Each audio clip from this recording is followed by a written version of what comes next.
Hello, welcome to Psychopath in Your Life. I'm your host, Dianne Emerson. I'm the author of the book Psychopaths in Our Lives, My Interviews. This is episode number 72, and today I would like to continue talking about Are You Safe? And it has a lot of complexities to it. Typically, here's why I think it's complex, because you have loved this person or maybe worked for this person for a number of years. So we develop inherently protective things about people that we know. So what I hear a lot from people is they'll make comments, they'll write to me and go through a whole laundry list of things and ask if I think the person's a psychopath, and then in the next sentence kind of diminish what they just said, but I don't really want to say this openly because I'm afraid of accusing somebody falsely. So there tends to be a lot of give and take with people and how they feel safe. And one thing I've noticed in some of these extreme cases where, a murder is committed is that there is a level of safety that is so precarious, and then you combine that with the PTSD. And then the thing that we're trying the hardest, at least I am for this podcast, is to get rid of this image of if they look like us or they're more educated than us, they certainly can't be a killer. So we need to diminish some of those perceptions that are really global. So I was looking this week at the Shanann Watts case. She was the woman that I talked about last week who was murdered by her husband while she was pregnant and the two young girls. And, the case has taken a typical turn in that the guy, and I don't think I need to use the word alleged because I only heard one person actually talk about this guy as being a psychopath. See, here again, it's like we have this real hesitation. Yeah, he looks like us, so he can't be a killer. Well, he killed, 3 people, 4 if you consider the fetus. So that's a pretty lot of killing for your first time out. So that shows some problems in the past. And what came out this week was that he was having an affair with a coworker. There's always those affairs hanging around these kinds of cases. Not that every affair means they're psychopaths, not at all. But anyway, and he also, which is just shows the evil in that he is now claiming that she was gone on a business trip and came home about 1 o'clock in the morning. So he claims that he saw her or heard her upstairs in the baby monitor killing the 2 young girls, so he had to rush up to kill her.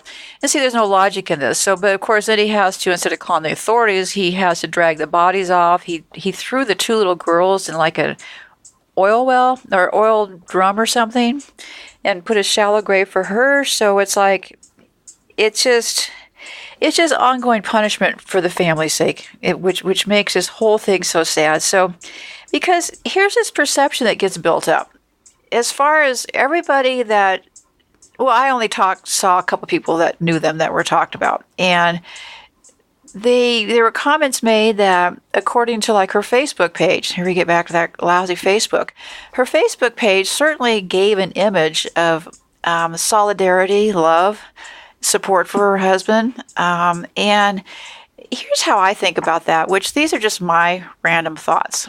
And I think that when you're in an abusive situation, it may be verbally abusive. We don't even discriminate then because we tend to only see abuse as something that leaves bruises. Whereas the real abuse is the psychological abuse. That's where we really get handed our hats in a bag because you can't really see it coming. You don't know how it hits you, and you don't know why you have this awful feeling about it later. But it does seem like the victims have this unending love for the perpetrator. And so here's how I see her comments on Facebook. If you're trying to make peace, you've got some problems at home, okay? But you probably, like a lot of us, and maybe you guys who've just started listening this last year, you knew something was wrong, but you didn't really put your finger on it because all outside observance would make you believe that this person doesn't fit the model, they're successful, they have all of these things which we view as non-psychopathic, when in reality, they're kind of like starting to hide in plain sight. I mean, it's becoming, in my mind, pretty critical point when liars are just lying and people are just covering up for them. So I can see how if you're with an abusive person and then, your hope dies eternal and then you figure out that you're going to have a baby. And so you're trying to keep this family together and you're being gaslit on both sides as far as, she's obviously traveling a lot for her job and stuff. So, I mean, he really played into that role. So you got to wonder, why she would write all these flattering things when all that turmoil, this whole thing, we get this image that he just snapped, okay? No one just completely snaps. I think people do snap, but there's a buildup to the snap is what I'm suggesting. So I don't believe that just out of the blue, he all of a sudden started murdering his family without having probably put them through the ringer of punishment. And, saw them as a financial liability, wants to move on with his life. So how does the victim make up for this? Well, they can make up for it by, in their own minds, if you never come to the reality of this is abuse, how can you be safe? If the idea that this abuse is so buried and has had so many excuses and things said along the way to have it keep happening, if we don't call it what it is, how do we know what it is? And so it makes it easier. And I read these stories and people will say, well, yeah, she told me that if anything happened to her to look at her husband. Well, yeah, should be the first place any investigation would look. But what level of fear do you have to be in when you start announcing to friends, and not announcing, that's the wrong word, but when you start subtly telling people that if I end up dead, look at Jim or look at Sally or whatever, your level of safety must be pretty high at risk. And so how do you get out of that kind of situation? And how do you stay safe? That's my big question. And I don't know. I don't get the sense that most people who write to me really feel like they're safe. Or I don't think there would be this need to kind of over-explain things. But what I'm going to do is I'm going to post some things which I'll talk about at the end here. But what I'd like to offer you are a few details that you might consider to help you be safe. And first, I would start with your electronic communication. Are you safely communicating to people? For example, if you think your boss is a psychopath, the last thing you should be putting on that company computer is just those thoughts. And if you think your boss is a psychopath, the last thing you should be confiding in would be people in that circle. Why? Well, because I'm not encouraging people to become more isolated, because that's the whole goal of the psychopath, is to get you isolated and control. But here's the deal. Unless you really understand the dynamics, how do you know this person that is getting you to, or that you're feeling comfortable enough to confess your inner feelings that this guy might be a psychopath? How do you know that those words aren't going to be used against you? I would say in most cases, you do not know. And so for your own point of survival, it's important to make sure your communication is not there laying open on your computer. Because how do you know that this manager doesn't have friends in your IT department where he can access your emails and things? So the first step I would do is I would keep all of my communication, if I was in a work situation, clearly off of those computers. I would not be writing to anybody. I would not be saying anything. And I would make sure I had a complete computer trail a clean computer trail. And the other thing I'd be worried about, or not worried about, but that I might do to help my own safety would be to not engage in controversial topics with this person. Start to ease off a little bit. If you make any sudden moves, they're going to notice you made a sudden move. So you just want to start to, in your daily work environment, you want to start to remove yourself from too close a contact, but yet staying in contact. It's kind of a confusing thing, but because you're really going to HR, people will say to me, well, I wish I would have gone to HR. Well, yeah, that sounds great to say in retrospect, but HR really, if you're in HR, I mean this is no offense, but it's my opinion that most HR is usually company rules, so they're there to protect the bosses, not you. So I'm not sure that I would race down to HR, and if you're having that lingering thought of what you should have done, then I would consider that you probably did the right thing by not going to them. So here's the other thing. When you start to worry about your own safety, or if you give yourself those silent moments, and those are some of the thoughts you start having, don't push them away. And also, watch your own behavior when you start to think about this. And by that, I mean, if you find yourself rushing in with a bunch of self-punishing comments like, what an idiot I am, why didn't I see that sooner? You're never going to get to the part of really exploring why you're having these thoughts, because what will happen is what I call self-punishing thoughts will take over. So pretty soon you'll be the rage machine against yourself versus being open to start to explore some of these communications you've had and some of these feelings you've had that didn't quite feel right in the past. So pay attention to when you start thinking about your own safety. Is there a voice in your head that's being more destructive? And that leads me to a question that I have for you today. And that is, people really give psychopaths way the benefit of the doubt. And then we muster that in with their looks, their education, their status in life. And we just, I don't know. It's the part that frustrates me the most. And I hope I come to some answer while I'm still kicking. But when are we going to get past this idea that they don't look like they could do us any harm? I mean, that really muddles the water as far as your own personal safety, because if you keep telling yourself that this couldn't possibly happen to you, how do you know that? How could you be so sure? I really don't think, if you're already starting to think the person's a psychopath, and then you're supplementing that with, but he probably won't do that to me. But then yet in your own information, you can think back about other relationships this person has had, and they did do that to the other person.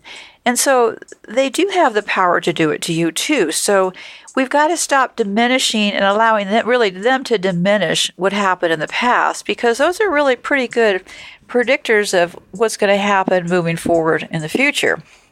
So beyond your communication, I would just be very careful of who my inner circle is, because usually at the end of a psychopath relationship, you're not left standing with a lot of money or friends or people close to you. So I would keep a really tight circle, because you don't know how many people this person has infiltrated.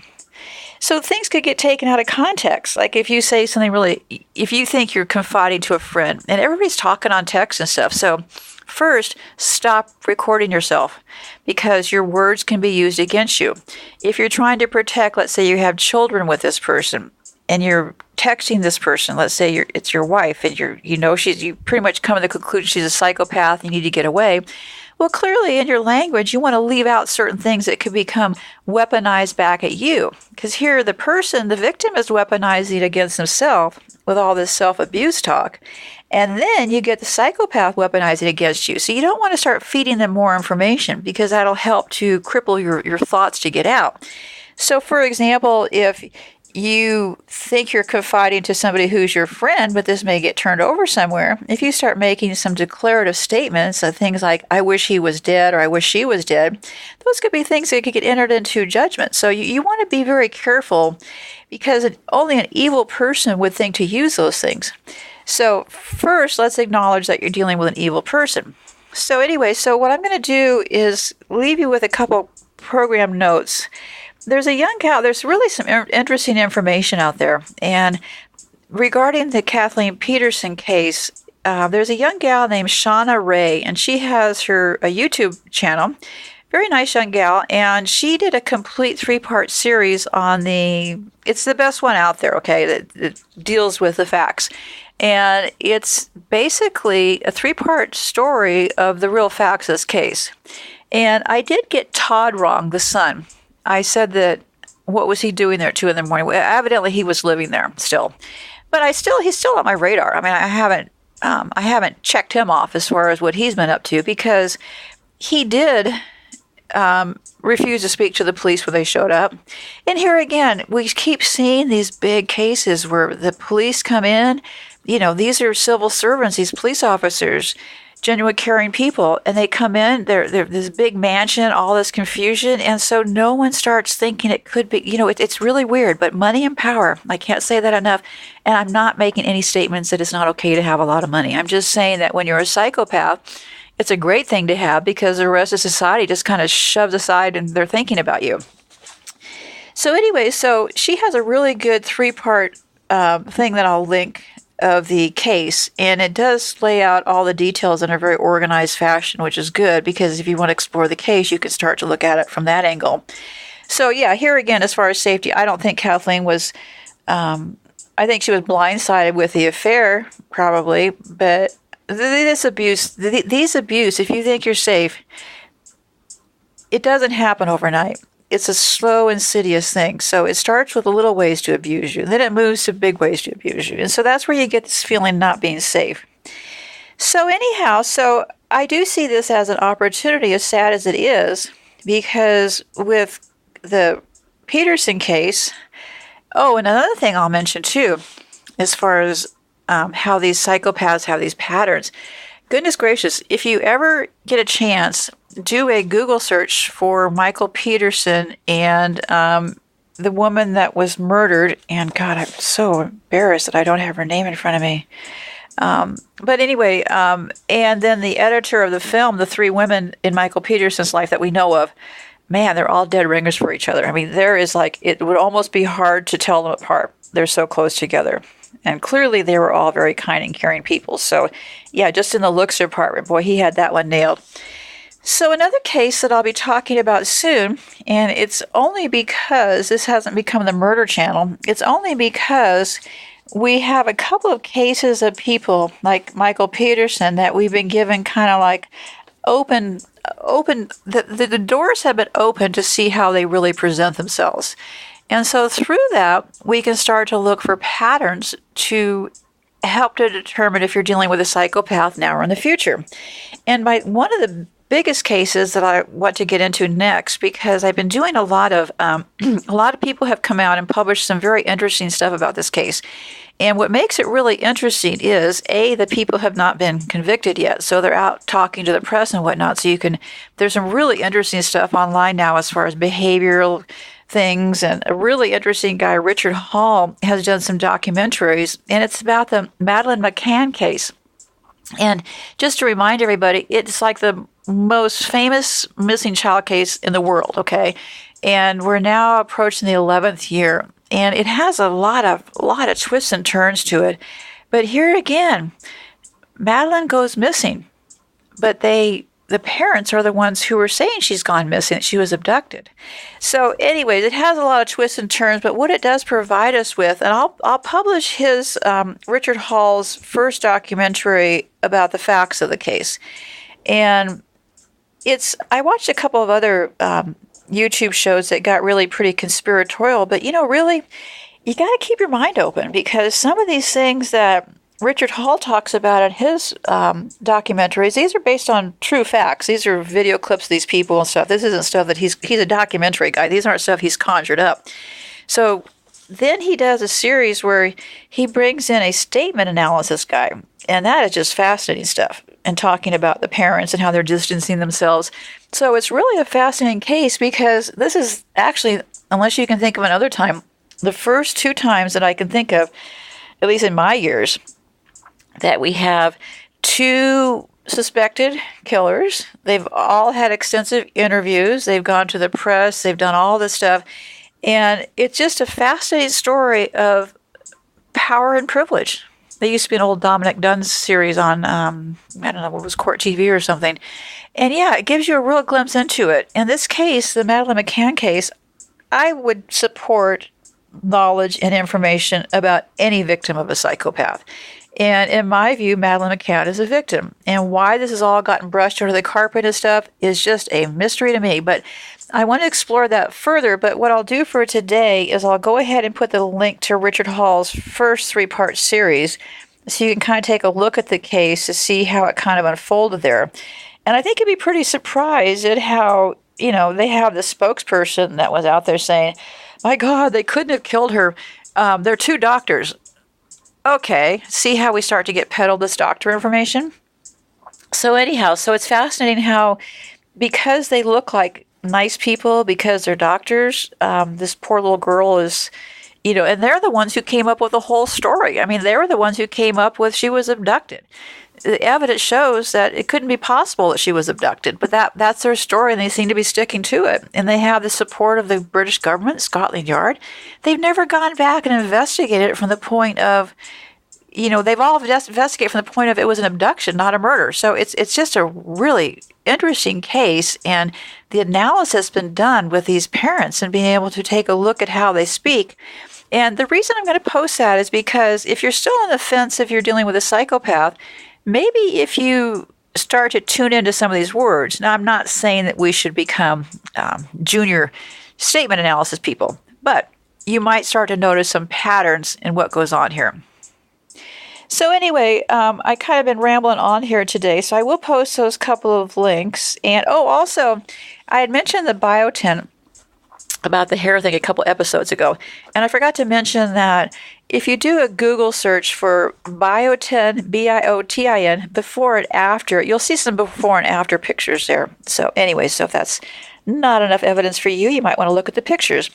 Well, anyway, I'm kind of rambling along. I have these two things so intersected that it's pretty fascinating stuff. So tune in next week and we'll get a little bit more on this Madeleine McCann, not from the point of trying to look at a grisly aspect of a murder, but to look at the dynamics of how a very successful psychopath couple, now I'm not saying they're both psychopaths, okay? I'm still kind of a little bit on the fence about her, but he's ruled it, okay? So it gives us an insight into how these people think, these people meaning psychopaths think. There's some analysis about their duping delight smile. It opens up a whole world for us to start to explore here. I've been looking at a statement analysis for a few years now, but these two cases kind of bring it home, and we now have a chance to look at these things. So anyway, while I keep rattling on here, I think I'll sign off for now, and I do post all the things in the comments below, and the donation thing is there. I do appreciate your support very much, and be safe out there. I'll chat with you next week. Goodbye for now.